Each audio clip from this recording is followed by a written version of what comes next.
Is it Trump a representation of the end of neoliberalism? I think without him realizing it, because I don't think he's very reflective and educated. Without him realizing, I think he is a phenomenon of an end of empire era, when the United States is no longer the economic powerhouse of the world, which it was for many years and in globalization. And it's a situation where rentier capitalism has grown and grown. So you've got a plutocracy, and he's part of the plutocracy, where you're getting rental income from intellectual property, financial property, physical property. All forms of property rights have been strengthened enormously. But the Chinese are now the number one country in filing of patents, in building up intellectual property. They have the resources, including huge dollar reserves, that they're buying up property of different sorts all over the world. Well, that's merely the outcome of competitive globalization. I don't think the Chinese have been behaving any differently than when the United States was becoming the economic powerhouse of the world, or Britain was.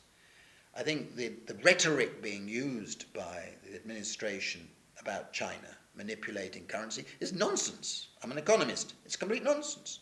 They've been trying to hold up the renminbi value. But of course, globalization was meant to produce convergence. It was meant to produce development. So the United States have been beneficiaries of rentier capitalism. Silicon Valley, where we're sitting today, has been the primary beneficiary. Where the United States has made the biggest mistake, I say this as an economist who's not an American, is that the rental income has gone to a tiny minority, and they've not introduced policies and institutions to make sure the whole United States benefited. So the wealth has been concentrated, and the insecurity has been widespread. And in those circumstances, you breed the grounds for a fascist response.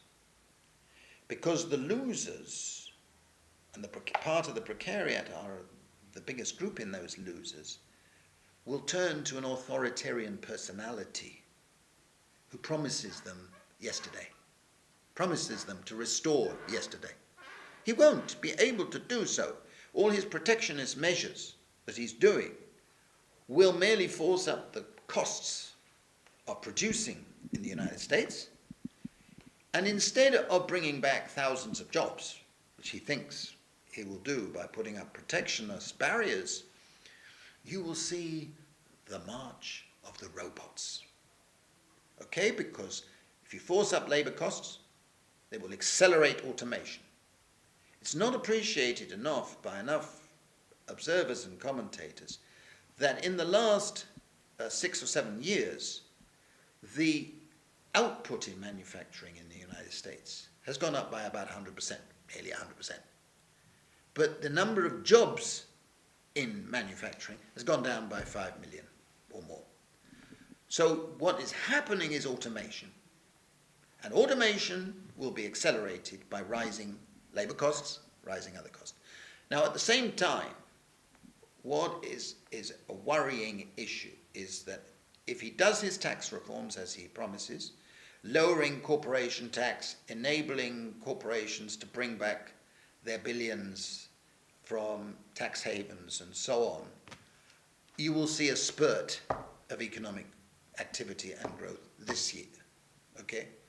But you're building up huge debt, you're building up for a financial bubble, and we could have another crisis along the lines of 2007, 2008 within the next 4 years. I can't see any reason to be optimistic about that if he continues to do what he's doing. And I think that you're going to see a lot of tweets in, say, two years' time, blaming robots for taking American jobs. and that's not good enough, blah, blah, blah. It'll be all of that nonsense. And of course, guess where those robots are being made?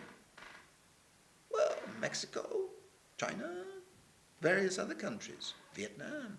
So he'll lash out at a new enemy.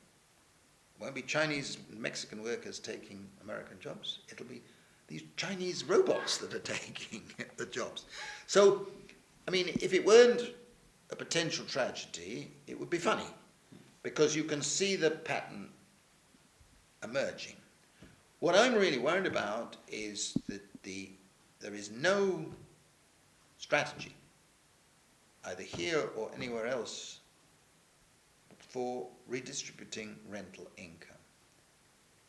And that's the subject of my third book, The Corruption of Capitalism, because we have to have a strategy for redistributing that rental income. At the moment, intellectual property rights have become so strong that monopoly incomes are going to this tiny minority of corporations and plutocrats.